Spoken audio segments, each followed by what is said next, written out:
दे भगवान कन्हैया लाला ब्रज को तो तब प्राप्त हो गए जब प्राणी के हृदय में अभिमान, क्रोध, कपट सब दूर हो जाता है। जब प्रेम सराबोर हो जाता है प्राणी के जीवन में, तब लाला की भक्ति प्राप्त होती है, सहज नहीं होती है।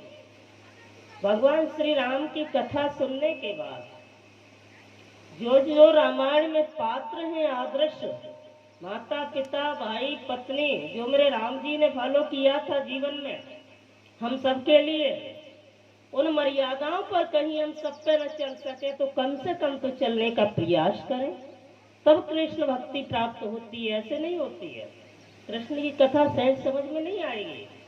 हाँ, वो तो पूर्ण प्रेमी बन जाओ, अपने पराये घर बाहर भीतर कोई कपट किसी के लिए नहीं रहना चाहिए, तब मेरे गोविंद की कृपा प्राप्त हो गए।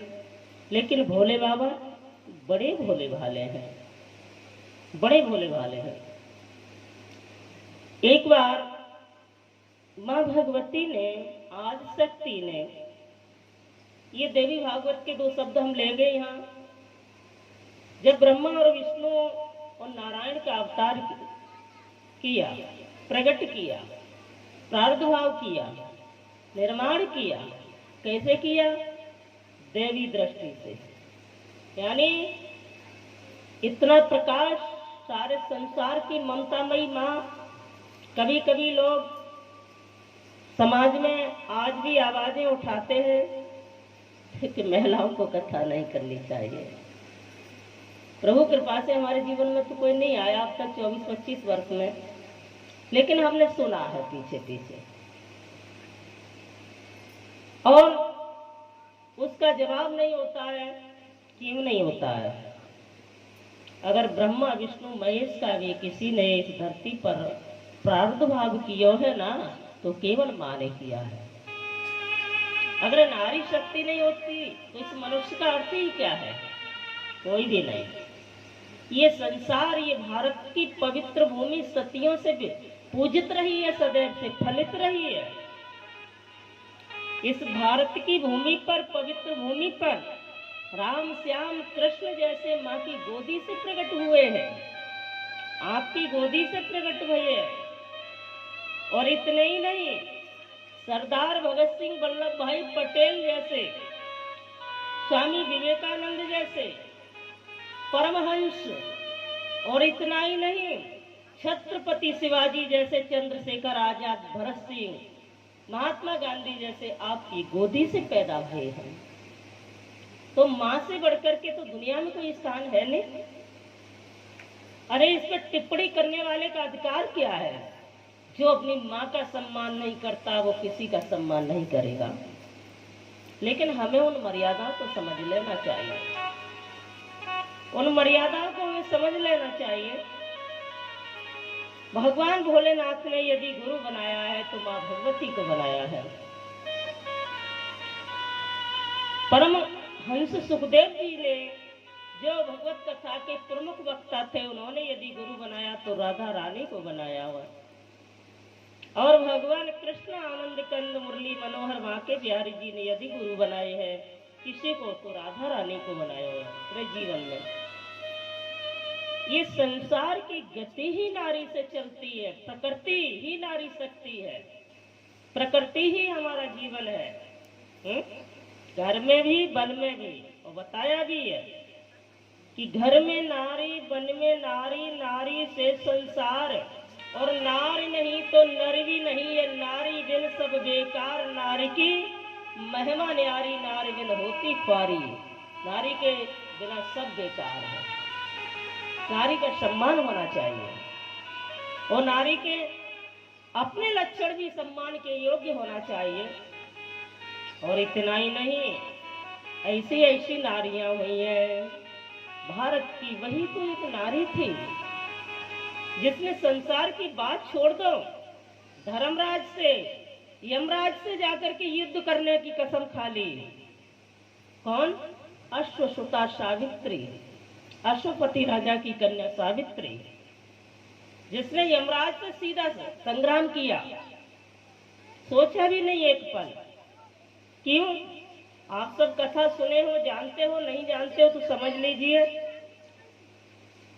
हमारे जीवन में क्या प्राप्त हो सकता है, क्या कमी है, कहाँ से हमें क्या मिलेगा, हमें वहाँ जाना होता है, वह चीज हमें समझनी होती है और हमारे जीवन के लायक है, तो वही हमारी कथा है। राजा की बेटी विवाह के योग्य हुई। उनके माता पिता ने सुंदर वर की खोज किए हैं, लेकिन बेटी के लिए कहीं वर नहीं मिला। जब बहुत समय लग जाता है माता पिता को, या समझदार होते हैं तो जाकर के पंडितों से, ब्राह्मणों से, विद्वानों से कहते हैं महाराज हमारी बेटी का विवाह सुझा दीजिए, बेटी का विवाह बना दीजिए, और कोई नया कार्य कर रहे हैं ऐसा कार्य करिए। हाँ, कहना भी चाहिए, पूछना चाहिए। जो लोग मुहूर्त समझ के कार्य करते हैं वो कभी नहीं बिगड़ते हैं, कभी नहीं बिगड़ते। और मुहूर्त उन्हें नहीं देखना चाहिए जिन्होंने ईश्वर को प्राप्त कर लिया हो, उनकी पढ़ाई आगे बढ़ गई, पर उन्हें आवश्यकता नहीं है। तो आइए,